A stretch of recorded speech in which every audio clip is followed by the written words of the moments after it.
Ladies and gentlemen, hey, hi, how you doing? Welcome back to the channel. Thank you so much for stopping by. Surprisingly enough, already in Black Ops 7, we're seeing the devs respond directly to some of the most talked about gameplay features and actually responding to some of the very critical feedback on the game so far. Just yesterday, they ended up posting about how they are already addressing some of the most controversial parts of Black Ops 7, and that today we'd actually see several new updates go into effect for the beta before we even hit the full open access portion, which is pretty interesting to see. Again, fully believe this is because of the pressure in the scene right now, primarily being applied from Battlefield 6 and the general COD sentiment being much lower than usual, that they have to respond to things quickly, way more so than in previous years where we'd see maybe one update during the beta when they went from early access to open. Now we're seeing pretty drastic responses from the devs just a day or two into the beta here. So here's what Call of Duty posted yesterday originally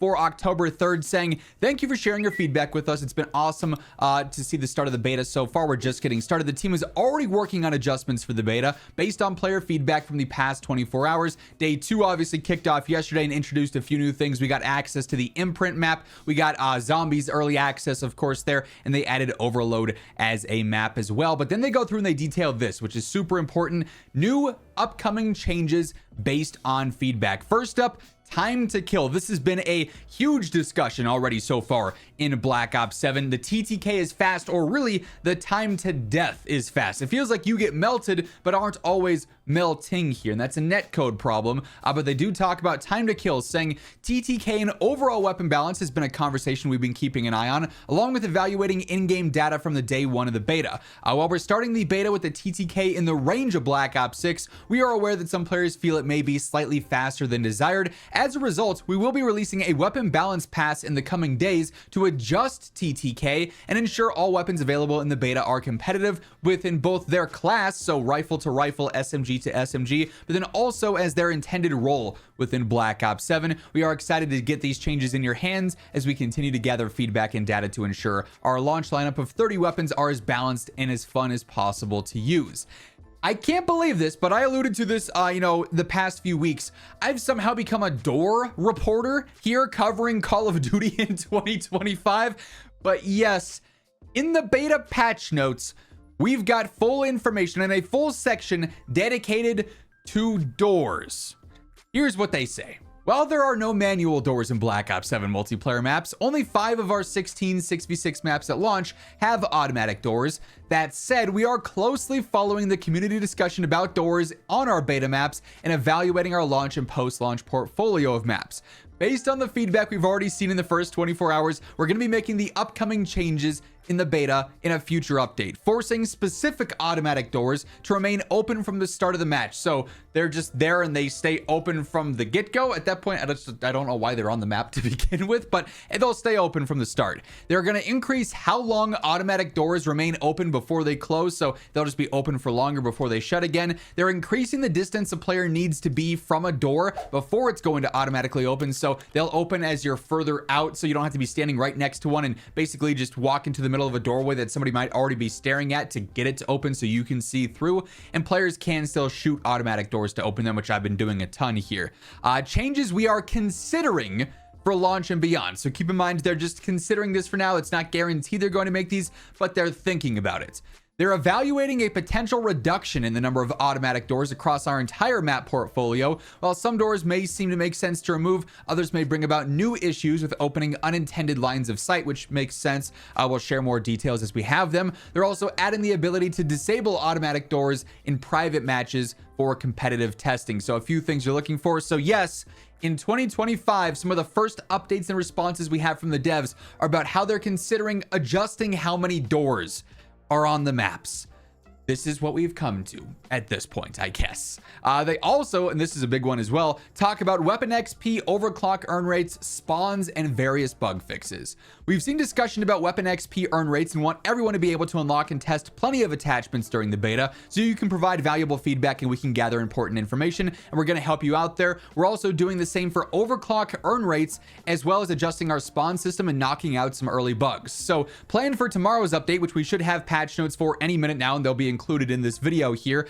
Increasing weapon XP earn rates and overclock earn rates, adjusting spawn logic, and various bug fixes, including some weapon stuff. They also ended up dropping some day 2 patch notes yesterday, including addressing an issue on Steam where the social menus would close sometimes, address an error that could occur when navigating between menu tabs, and an issue with a delay to login. Then also with stability, addressed various server stability issues relating to player loadouts, the tracker perk, drone pod, pinpoint grenade, and the skewer's score streak as well. So a couple of early indications that they are planning on being more responsive here, but as mentioned in these notes, we also have some changes dropping today, which we'll get to now. And by the way, as we are going through all the updates and how the devs are actually responding to feedback thus far, if you guys enjoy the video, a like rating is always seriously appreciated, really does help grow the channel, and share the video around to new viewers. And if you happen to be one of those new viewers, maybe you have not subscribed yet, we should change that. Every day I got you covered with all things you need to know for Call of Duty, so feel free to hit that subscribe button and turn on those post notifications. Wow, so patch notes are here for today's update in Black Ops 7, and they've reduced skill-based matchmaking. We'll get to it in the notes. We've got a lot to get to here. I'm seeing the noties go across my Twitter timeline, so let's see what they've got to say. October 4th, we have an exciting day 3 of the Black Ops 7 early access beta coming later today, including some important multiplayer playlist changes. Let's get into it. So multiplayer, matchmaking, and open mosh pit. Like all things in the beta, our collective goal is to gather critical in-game data and feedback to make Black Ops 7 the best experience possible. We're engaging with the community discussion about matchmaking, and we'll be making some updates to our playlist plans. Today, we'll have 2 playlists available, Mosh Pit and a new option, Open Mosh Pit. In Open Mosh Pit, skill consideration is drastically reduced when matchmaking, with the goal of providing a more varied match experience and outcome. This playlist will match players with and against players of more varied skill differences than in the current multiplayer matchmaking system. They are reducing skill-based matchmaking in this playlist. I am so curious to jump on and see what this is like. I have my initial beta review video coming later today in which we talk about how skill-based is absolutely insane in this beta. I am really curious to see how this plays out. The maps and modes in the playlist are going to be the exact same, but they're going to test this throughout the remainder of the beta. That's huge. Looking ahead, we recently confirmed that we are making some additional perk changes for launch. While these updates will not be in the beta, we've heard feedback and we'll be sharing more about those closer to launch. We can also confirm that we'll be making reloading while wall jumping default behavior for launch. That's cool too. Now let's get into today's update. So weapon tuning. We are excited that the community has its hands on Black Ops 7. We've been closely following feedback on weapons and time to kill. Our changes today predominantly target the Dravik 45 and the M8. We're currently seeing these weapons well ahead of the pack in our TTK data, and they also have a very high usage, which means they are contributing heavily to combat pacing right now. The goal of the changes outlined below is to bring their average performance closer to the other weapons. Our intent with Black Ops 7 is for the TTK to sit in the same range as Black Ops 6. There are many factors in play with this beyond player health and weapon damage profiles, such as recoil, movement, average engagement distance, and more. Throughout the beta, we'll be assessing how all these play into it basically. So here's what we got. The Raiden 45K addressed an issue with ADS firing motion on this. The Dravik 45 is designed to be a low recoil mid-range capable SMG. It was way too versatile, so they're adjusting this basically. With these fire rate and headshot damage changes, we are targeting the base TTK and potential spikes in that TTK with headshots. The damage range adjustments help to emphasize that the weapon's strength lies in mid-range as opposed to stretching its max damage range. The handling and mobility changes are to further solidify the trade-offs that the Dravik makes in exchange for its stability. It's important to us that the weapons preserve the characteristics that make them feel unique as we tune them.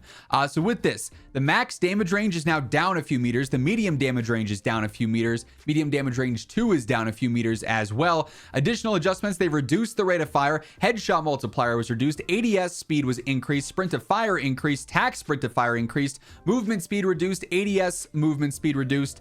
Sprinting speed reduced. Crouch movement speed reduced as well. On the shotguns, the M10 Breacher is receiving some minor changes to help with fluidity while firing after rechambering and to pull back a bit on its mobility when charging. We are keeping an eye on its power, but as a general goal, we want shotguns to be more in the mix when it comes to weapon balance. The charging mechanical offers some extra knobs that we can use to push the effectiveness of this. So they slightly reduced the rechamber interrupt time to better match animation and improve fluidity of consecutive shots. Walking speed has been reduced when charging. ADS movement speed reduced, then addressed an issue that caused the charge state to become stuck at times after a melee attack. On the M8, the balance of the M8 will live and die by how easily it's able to land its one burst kill. We think it's pretty close to where it needs to be, but it still has a bit too much consistency. We're making some small nerfs to its recoil, but we are being conservative because we don't want to push the weapon too far back the other way into inconsistency. They're also pulling back on some handling and some mobility. So slightly increased the view strength and deviation, ADS speed increased, sprint to fire increased, tack sprint increased, movement speed reduced, ADS movement speed reduced, sprinting speed reduced, crouch movement speed reduced there. Then on the VS Recon, we've seen some feedback about the continuation of scope wobble with this from BO6 to BO7, where we'll be greatly toning this down, so significantly improved the rechambering stability there, basically. With maps, permanently open doors throughout the Forge and Cortex, increase the time that automatic doors remain open, as we were talking about earlier, increase the range at which doors will automatically open when approaching as well. So now we can see on the TAC maps here, these green ones are now permanently open, and then the red ones are closed there, essentially, and then same deal on Cortex as well. They also increased the range of the visible minimap by 15%. That's actually really good there.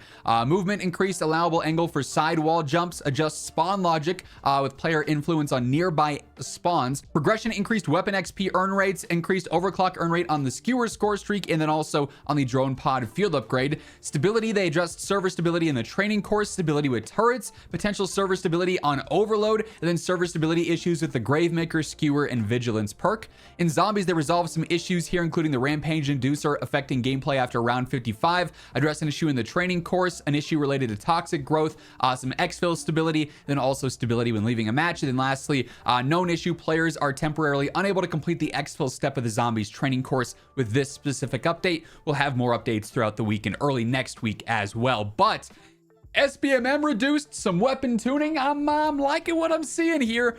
The pressure's on, and they're actually responding. It's kind of crazy. That said, that's going to wrap things up. If you guys enjoyed the video, be sure to drop a like on it. If you're new here, hit that subscribe button on your way out. But once again, thank you so much for tuning in. And until next time, take it easy, have an awesome rest of your day, and I'll catch you later. Peace out.